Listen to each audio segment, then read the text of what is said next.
Ladies and gentlemen, we are live. Michelino Senseri, welcome back to the Steep Stuff Podcast. How's it going, buddy? Good, dude. Stoked to be here. Yeah, dude, I'm Just woke up from a siesta over here in Spain, man. Is that a thing they do there? They do siestas pretty often? Dude, it's kind of wild. Like everybody's, a lot of the restaurants, anytime we've tried to go after runs, everything's closed or they're not serving food till, 8 p.m. Everyone's just hanging out drinking at 5, 6, 7 o'clock, just having a couple pre-dinner beers. And then the restaurant's all open. And you're like, all right, finally, like I can get some dinner. But yeah, definitely. It's kind of cool. Dude, I would never go back. I would just stay if I were you. Honestly, like it sounds amazing. Like Europe, every time I've been to Europe, I'm just like, why do I go back? It's just so nice over there. Europe's amazing. Thought about it. Food's better. The only problem is nobody smiles around here, man. Like, I don't know, I'm a pretty friendly guy, so I usually like smile and say hi to everybody on the trails. Yeah. But I don't know, around town, it's just like you say hi or smile and everybody just kind of mean mugs you like as you walk by and nobody says anything. It's kind of, I don't know. It's not very friendly, I don't think. That's a little weird. Yeah. They don't really smile. The Euros don't really smile for photos either, do they? I don't know. I'm trying to think. Or is that just like people from the 1800s? I don't know. Well, man, we're here to do this conversation to talk about Worlds, talk about the short course, talk about where you're at and your excitement level for it. You've been out, you've been training on the course a bit. What are your initial thoughts? Is the stoke level high for this? Oh yeah. I mean, I'd say initial thoughts, the course is more technical than probably anything in the US, but it like comes in waves, like it's really, I don't know. It's really hard to compare it to anything. Like maybe the rut would be the closest comparison. But honestly, it's almost more runnable than the rut. But then the actual techie sections are way more technical. But then the gradient of the uphills and downhills is way steeper. I don't know. It'll be interesting. I mean, it seems like all the uphills are super runnable, which I think, Team USA, we got a lot of guys on the team that are going to smash the runnable uphills. The downhills are brutally steep and technical. So like that very first downhill, like it's flowy and runnable if you like techie terrain and rocky, like kind of like it's almost like it's all eroded out from water. Like a lot of there's not even really a trail. Like it'll just be like an erosion channel and then like patches of trails to the right or left. So like there's no like one maintained trail. It's kind of just all over the place. So it's pretty fun. I mean, if anything, I don't know, there's a lot of areas where it's just like choose your own adventure, like it's like, all right, have at it. Like go run fast down something. But it'll be interesting. I think we got a lot of guys that are going to have quite a bit of strengths. I really can't see any weaknesses on our team with the course itself. So it'll be fun. Nice. Have you been able to get out with any, I know a lot of people are there. Have you been able to get out with any of the teammates at all on the short trail team? Not on the short trail team. No, I think I'm the only person here. I think Eli might be coming out like tomorrow. Okay. I think he'll be here soon. But maybe get out with Eli soon. Got out with some people on the long trail team though, so I'm able to run with some Americans, so that's nice. Nice. There you go. A little camaraderie, Oh yeah. Yeah. Well, how has I don't know, just like what are you thinking? Does this type of course, does it make you change like shoe ideas for what type of shoe you'll be wearing? Adjust for anything? Because it's going to be, I've heard like this could be a 5 or 6 hour race. Like, has it made you adjust like your idea for duration and things like that? Because it seems extremely technical. Like, how has it changed your preconceived notions for what now that you've gotten to play on it? I think it definitely requires something with lugs, especially if it's wet. There's quite a few different really steep downhills that are 20% grade that are just straight down a patch of grass. So if it's wet at all, like people will be eating it left and right, sliding down that. The very last section, the 10-mile section, of course, is a lot of that plus a lot of rock. So I mean, if it rains the night before, rains the morning of, or if it's just extra humid, I mean, you're gonna wish to God you had lugs and good rubber, because you will go slipping and sliding. But if it's dry though, like yeah, you still do want those lugs, but the rubber won't be as big of a deal. Um, but yeah, I mean, the one thing that is really surprising to me is you look at the course profile and it looks like it's just straight up for all the climbs, but surprisingly, they just zigzag up and it's all super runnable. So I could see, I don't know, like poles. I'm not gonna bother with poles, mostly because I suck with them, but also because I just don't think it's gonna be really required. Like the top of each climb, like you'll get, like the first climb's 4,500 feet, so you'll probably get, 3,800 feet up. That's super runnable and switchbacky, and then have to use your poles for the last final part of the climb. So like you could be using them for maybe 10, 12 minutes on the first climb. Then the second climb, kind of the same thing, but less times, like maybe 5 or 6 minutes on that climb. And then the very, very final climb, 2.5 hours after that, you might use them again. Um, so I don't know. I don't think I mean, knowing the Europeans, like, Antonio Martinez Perez and, Manuel, guys who are known for using their poles really well. Like, I'm sure they're going to use them and they're really good at it. So, I mean, of course, it's going to help them, but I don't think you need to be somebody that uses poles to, to podium at this race or to finish top 10. In the long trail, 100%. Like, if you're not using poles in the long trail, like, you're probably totally screwed. Yeah, because that's just I mean, it's an 80K, but the sections that I have ran of it and know of it, it's like, yeah, it's not gonna, that one's their course seems to be far more rugged than ours is. So Interesting. yeah, ours is just kind of not pancakey, but like it's flat uphill. You know what I mean? Yeah, Like yeah. super runnable. I don't know. Interesting. Interesting. All right. So I got to talk team dynamics here. It's been interesting for me because like I'm very close with the guys on the Mountain Classic team. Like I know Cam, and Cam's kind of taken more of this leadership role in a lot of ways on the Mountain Classic team and tried to organize camps and stuff like that and have people out. On your guys' end for the short trail, have you guys been in contact with one another? I know, unfortunately, I guess this is live news now. People know about this, that Ryan Becker is not going to be racing and that he is going to be replaced. I don't know if I can say by who. I'm not going to leak that yet until it becomes official, or if they. Oh, dude, the entry lists are public. So Max King is going to be replacing him. Yeah. Have you guys talked? Like, have you guys been able to talk as a team and have any of those discussions for as far as that goes? We just shared our first text messages today. So it's the September 17th. Like we have a WhatsApp group that Tom Hooper and Paul made. Okay. But there hasn't really been much communication on it just because nobody's out here yet. Yeah, I mean, it's really just me. Eli, like I said, Eli's out in Europe, but he's not here in Spain yet. I think he's gonna be here, like I said, today or tomorrow somewhere. But yeah, there hasn't been much communication yet. I mean, that will change. I think people start rolling in early next week, maybe this weekend. I know Max and David get here next Monday. I think Seth's at a wedding. Like I've been kind of texting people individually a little bit, Yeah. but not all together. Like Seth has a wedding this weekend, so I think he'll be probably out here by Monday or Tuesday.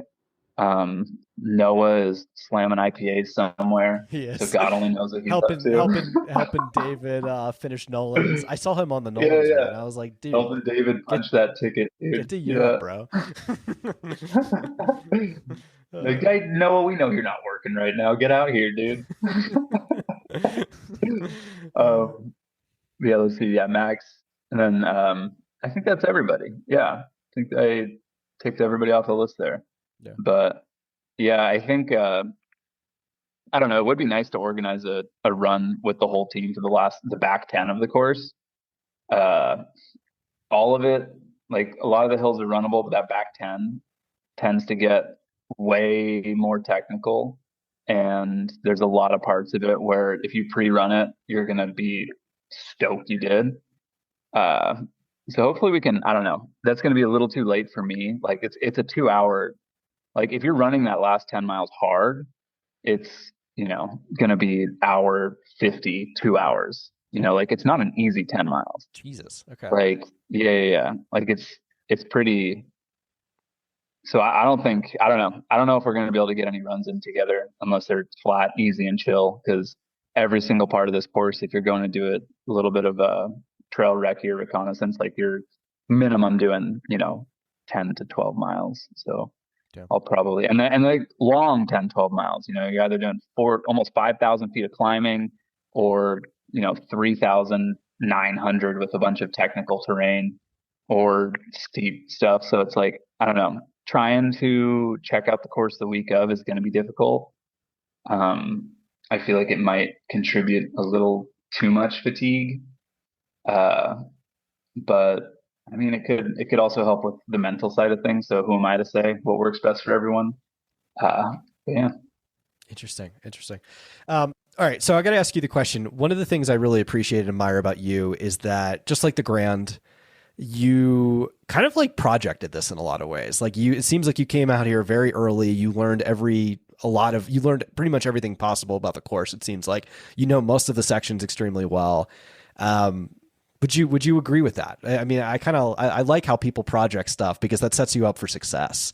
What are your thoughts on that? I mean, I do love to do that. I think it works wonders from a mental standpoint. Especially once you try to start, putting into your head, splits, time frame, nutrition, like where you're going to be, what you're going to do, how much energy you need, what's on the other side of this hill. And just have the ability to, put, put a little extra gas on the pedal in certain places or, know you should let off in certain places, where to go all in and where to make up time. I think there's a lot of, yeah, personally, I love doing that with any course I can. This one, like I said, I think that back 10, the final 10 miles is definitely, I would say, if anything, like the crux of the course.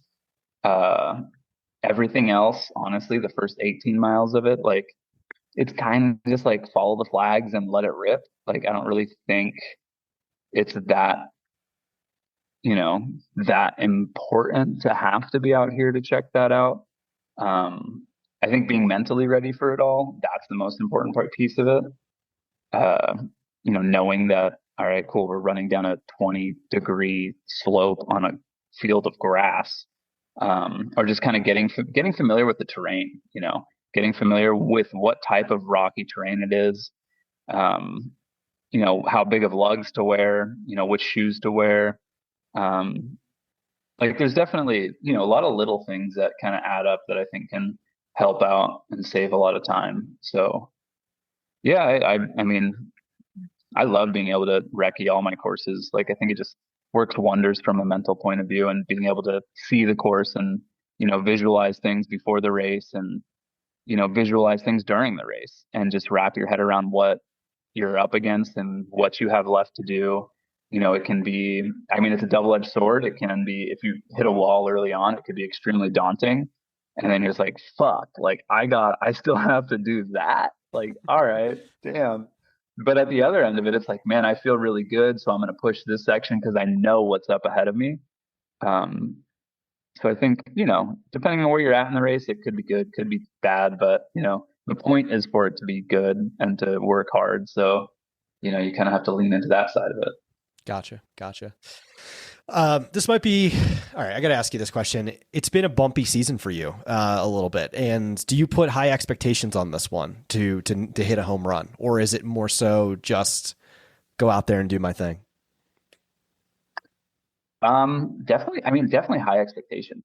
I mean, I'll be going into this one with, surprisingly, even though I've bombed every race this year, I'm pretty sure I know why and I have it figured out. And if anything, that just gives me more confidence to really go for it. So yeah, I'm going to be pushing right off the gun and just you don't, how many chances do you have to line up at a world championship? Like if you're not rolling the dice and going for it, then why are you there? Like you may as well, you know, push all your chips in and, really let it rip. So that's my goal, is to really let it rip.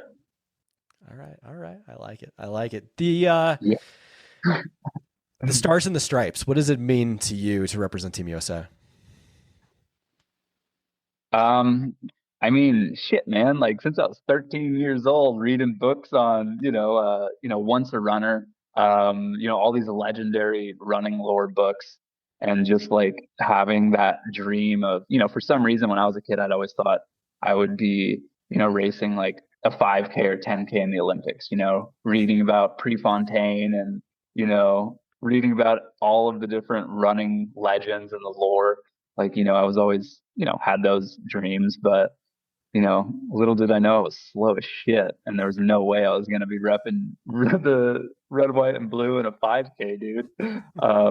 So the fact that, I found my niche and I know, what I am good and bad at, and having the ability to, go all in on it and still wear a Team USA jersey, like, I don't know, it's pretty special. Part of me was like, man, like I did get picked on resume spot. I didn't get picked because I got top three at Broken Arrow.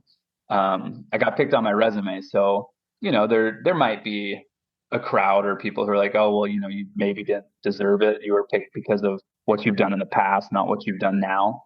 Um, and that's fine. Like, I don't give a shit. Like, I think it's even cooler to be picked on resume for what I have done and have the respect be put on that too. Um, so I mean, yeah, at the end of the day, I'm stoked to be able to wear a Team USA jersey, and you know, it's kind of it truly is a dream come true, which is why I'm like, well, fuck it, man. Like we're gonna roll the dice and we're going all in on this thing, and not gonna not gonna treat it like a race that you're waiting to see if people drop back to you. It's like, no, I want to be up there racing. Like I don't want to rely on people to die up front and to come back to me. Like I want to be there when they die. Like, you know what I mean? Like I want to be there when someone realizes that they can't hold the pace anymore and they start to drop back. And that could be me, and that's fine. Like that's part of racing and that's part of, the whole mentality of putting it all out there. So yeah, that's my goal. I like it. I like it. What do you think of this team? Like, do you guys think, from a team perspective, obviously missing Ryan sucks, but with the gain of Max, that also brings a lot of experience. Yourself, Eli, Noah, like you guys have a lot of experience between all of you. I mean, I would say, I don't want to call you guys the dream team, but like it's a solid fucking team. Like you guys have the ability to go get a medal. Would you say that's the expectation from a team perspective? Oh, 100%. I think it's an extremely strong team. I mean, missing Ryan and having Ryan be injured and not be able to heal that. I mean, I think tore his posterior post hip. Yeah.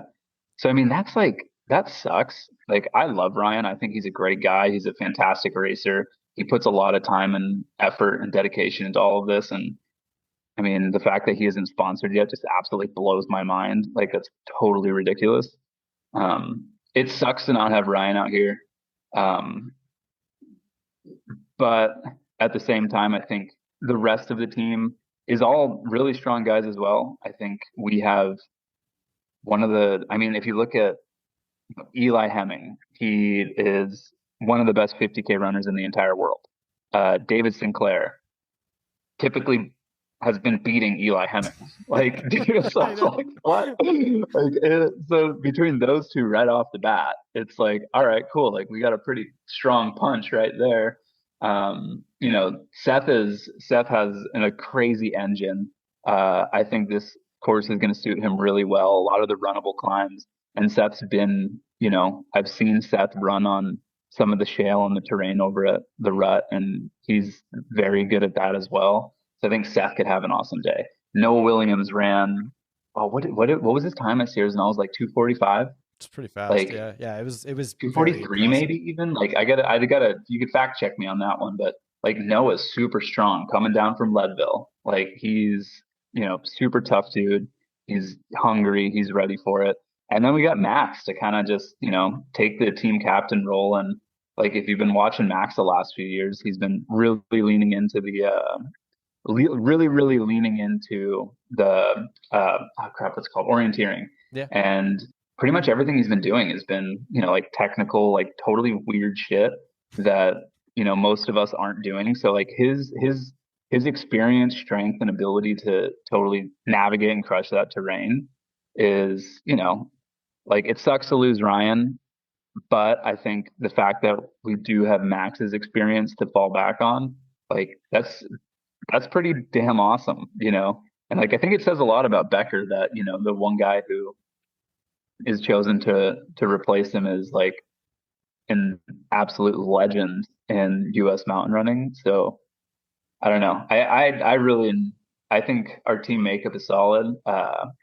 What the Spanish and the Italians are fucking strong. Yeah. Same as the French. The Spanish team is definitely, I don't know, this is their turf. I mean, and those guys they're very strong. Their lineup is badass.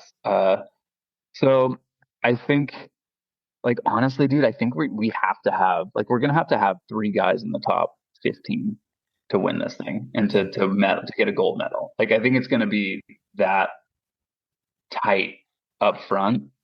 Um, and it's kind of cool, like bringing back the whole college cross country mentality to all this. Yeah. Like personally, like I'm in it to run my own race. Like I care about my teammates and I care that they do well. I care, about my fellow U.S. countrymen, and I want them to kick ass. But at the end of the day, like, team tactics in a race like this, we've all been doing all this and running our own races for so long, it would almost be a bad idea for us to start thinking like, hey guys, like let's all do this and try to run this way.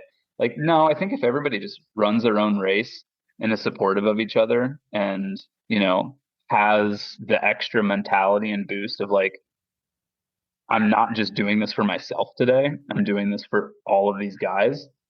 Even if we're not running together, I think that's enough to, have that extra oomph to hopefully get us in medal territory. Dude, with your resume, you're a first ballot Hall of Famer in the sport now, which is kind of crazy to think about.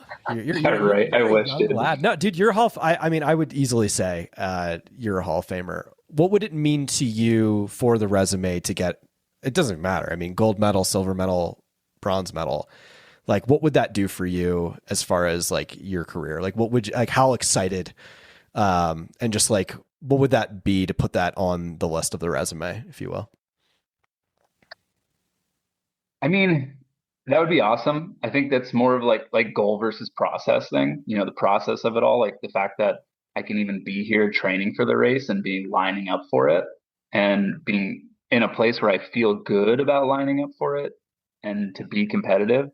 That's honestly enough for me. I'm just stoked to have the opportunity to be able to even do it. And that's special in and of itself. Anything else is just gravy. Like anything else is just like, hell yeah. But process over the goal and the destination. That would be awesome. That would be, the dream was not, the dream has always been to wear the jersey. The dream was never actually to win in the jersey. The dream has been to represent the jersey and the colors in the country.